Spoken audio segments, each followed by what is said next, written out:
26 रोजी फिर्यादी आहेत अरविंद पै, हे राहणारे रामबाग लेन नंबर 4 कल्याण पश्चिम या ठिकाणी राहतात.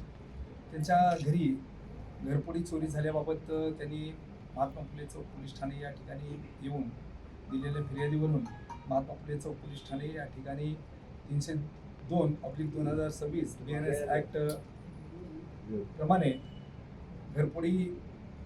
घर चोरी झाल्याबाबतचा गुन्हा दाखल केलेला आहे. सदर गुन्ह्यामध्ये डिटेक्शनचे PSI मडके आणि API भालेराव आणि पथक यांनी कौशल्यपूर्ण तपास करून त्यामध्ये गोपनीय माहिती तसेच तांत्रिक पद्धतीने तपास करून दिवस रात्र तपास करून त्यांनी एक 19 वर्षाचा आरोपी आहे त्या कैलास भालेराव म्हणून, तो राहायला मोहने आंबिवली या ठिकाणी आहे, त्याला ताब्यात घेतलेला आहे. त्याच्याकडून घेतलेल्या माहितीमध्ये आणखी 2 विधी संघर्षित बालक आहेत जे आहेत त्याच्यामध्ये एक 14 वर्षाचा आणि एक 15 वर्षाचा आहे.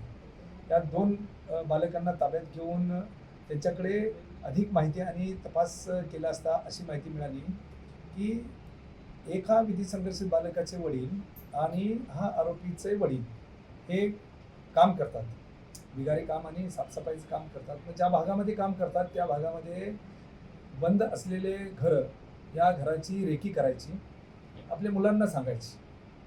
यामध्ये त्या मुलांना सांगितल्यानंतर ते 2 विधी संघर्षित बालक आणि याच्यातील आरोपी हा 19 वर्षाचा असे जाऊन त्या ठिकाणी मोका बघून घरफोडी चोरी करायचे आणि चोरी केल्यानंतर त्यातून मिळालेले पैसे जे कॅश आहे त्याची मौज मजा करायची आणि जे दागिने आहेत ते आपल्या आई-वडिलांच्याकडे द्यायचे आणि ते वडील त्याची मग ते विल्हेवाट लावणे अशा प्रकारचं ते काम करत होते. मग यामध्ये आपण या आरोपीला अटक केली.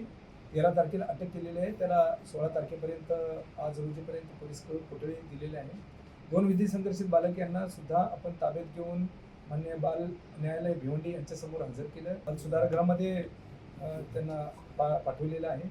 यामध्ये तपासामध्ये निष्पन्न झालेले जो मुख्य आरोपी आहे त्याला त्याचे वडील आणि त्या विधी संघर्षित बालकाचे वडील या दोघांनाही आपण काल 15/5/2026 रोजी रात्री ताब्यात घेऊन अटक केलेलं आहे. त्यांना माननीय न्यायालयासमोर रिमांडकरता हजर करणार आहोत.